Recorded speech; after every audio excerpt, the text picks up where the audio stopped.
नमस्कार दोस्तों, जय Shri Shyam. Sir, mutual fund में निवेश करने की सोच रहे हैं लेकिन मार्केट में मल्टीपल फंड्स हमको देखने को मिल रहे हैं। तो सर, मल्टीपल फंड्स को हटाइए, सिर्फ एक ऐसा फंड बताइए जिसमें निवेश करके हम उसको लाइफ टाइम के लिए कैरी कर सकें और सर सदाबहार वहां पर रिटर्न्स हमको देखने को मिले और किसी तरीके की दिक्कत परेशानी नहीं आए। तो आज की वीडियो में यही हम डिस्कस करेंगे। यहाँ पे पहली चीज मैं क्लियर कर दूं, किसी भी एक फंड का मैं आपको नाम नहीं बताऊंगा, मैं आपको कैटेगरी डिफाइन करूंगा और साफ तौर पे यहाँ पे हम डिस्कस करेंगे कि सर म्यूचुअल फंड में अगर इन्वेस्टमेंट कर रहे हो ना, जो फंड का सिलेक्शन करना है, अगर एक ही फंड में निवेश करना है तो किस तरीके से फंड आपको लेना चाहिए और जो मल्टीपल फंड्स आप लेते हो उसमें क्या गलती करते हो, वो गलती आपको नहीं करनी है। इसलिए पूरा वीडियो वॉच करना, बिल्कुल भी स्किप मत करना। अब सबसे पहले यहाँ पे हम बात करें म्यूचुअल फंड के अंदर, तो आपने देखा होगा मोस्टली जो आपकी कैटेगरी होती है वो तीन तरीके की होती है। एक होती है लार्ज कैप की, एक होती है मिड कैप की और एक होती है स्मॉल कैप की। ठीक है, अब यहाँ पे क्या होता है, काफी निवेशक ये देखते हैं कि सर मार्केट में थीमेटिक फंड्स भी हैं,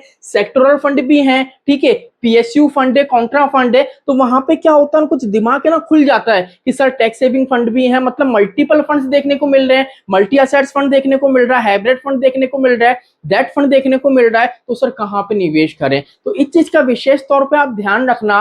मोस्टली जो आपके सेक्टर होते हैं, अगर सेक्टर वाइज भी नहीं देखें, कैटेगरी वाइज देखें, तो मोस्टली जो कैटेगरी होती है वो तीन होती है।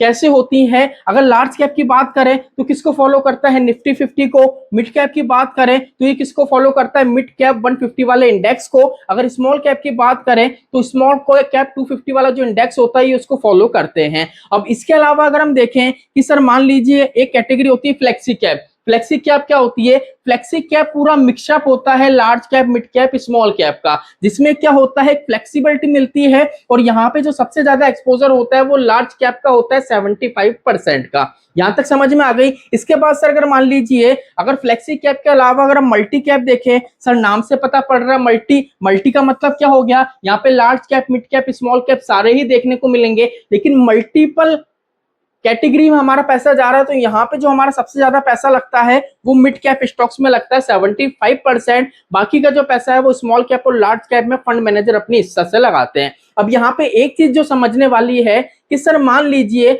मार्केट में कोई भी एक थीमेटिक फंड है, एक सेक्टोरल फंड है, ये दोनों फंड सर मुझे काफी अच्छे लग रहे हैं।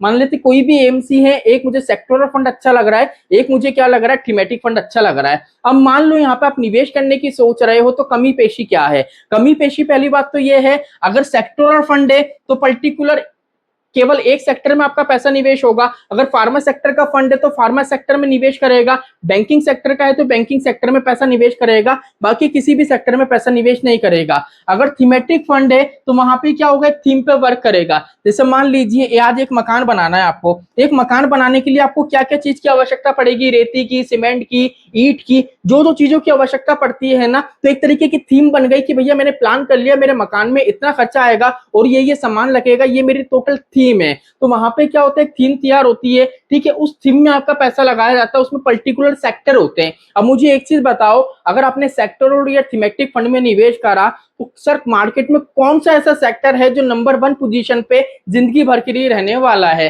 मार्केट में कोई भी ऐसा सेक्टर नहीं है और कोई भी ऐसा स्टॉक भी नहीं है, चीज को आप समझ लो। तो सर यहाँ पे क्या बेनिफिट है, तो यहाँ पे सबसे अच्छा बेहतरीन आपको जो विकल्प देखने को मिलेगा, रिस्क लेने की कैपेसिटी आपकी अच्छी खासी हो तो मल्टी कैप की तरफ आपको जाना है। अगर आपकी रिस्क लेने की कैपेबिलिटी सर नहीं है, सेफ जोन में जाना चाहते हो, आप स्टेबिलिटी जाना चाहते हो, तो फ्लेक्सी कैप में निवेश करो। सर यहाँ पे कौन सा डाइवर्सिफिकेशन मिलेगा, सर बिल्कुल मिलेगा, लाइफ टाइम के लिए निवेश भी कर सकते हो। कैसे कर सकते हो, क्योंकि यहाँ पे क्या हो रहा है, large cap, mid cap, small cap, ये डाइवर्सिफिकेशन कैटेगरी वाइज तो देखने को मिल रहा है। लेकिन सर यहाँ पे क्या होता है, अगर स्मॉल कैप की बात करें ना तो स्मॉल कैप के सेक्टर अलग होते हैं। जैसे मान लीजिए आज फाइनेंशियल सेक्टर है, तो फाइनेंशियल सेक्टर है ना, उसमें स्मॉल कैप जो स्टॉक्स होते हैं वो अलग होते हैं, मिड कैप में अलग होता है, लार्ज कैप में अलग होता है। जैसे मान लीजिए आपने निवेश करा किसी एक फंड में, उसमें फाइनेंशियल वाला सेक्टर आपको देखने को मिल रहा है। अब जो फाइनेंशियल वाला सेक्टर है ना, अगर आप फ्लेक्सी कैप और मल्टी कैप में निवेश करते हो तो बेहतरीन आपको क्या देखने को मिलेगा, जो भी सेक्टर हो, जैसे फाइनेंशियल वाला सेक्टर हो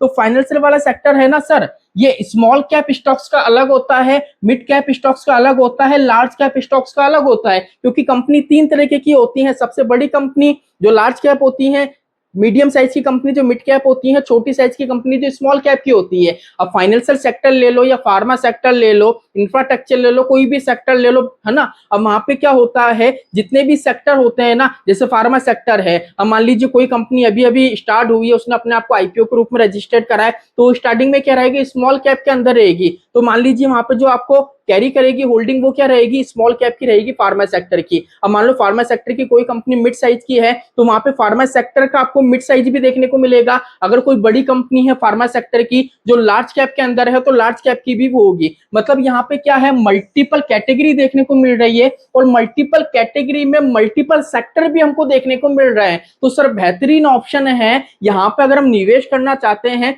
तो एक फंड में भी अगर आप निवेश करेंगे ना, तो सर यहाँ पे अच्छा खासा डाइवर्सिफिकेशन हमको देखने को मिलेगा। तो इस तौर पे मैंने आपको बोला था, अगर एक फंड भी कैरी करना चाहते हो ना, तो सर आप कर सकते हो। बस thematic, sectoral, PSU, Contra, value, ये सारे फंडों से दिमाग हटाओ, मतलब नहीं है।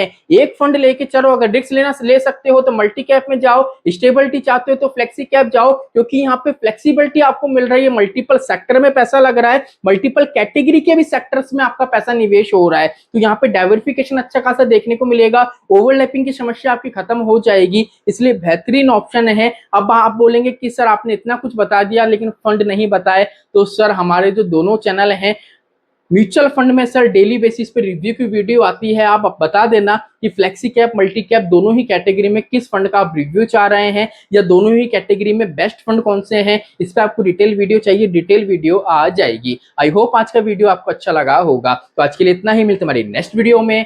जय श्री श्याम दोस्तों, जय श्री राधे।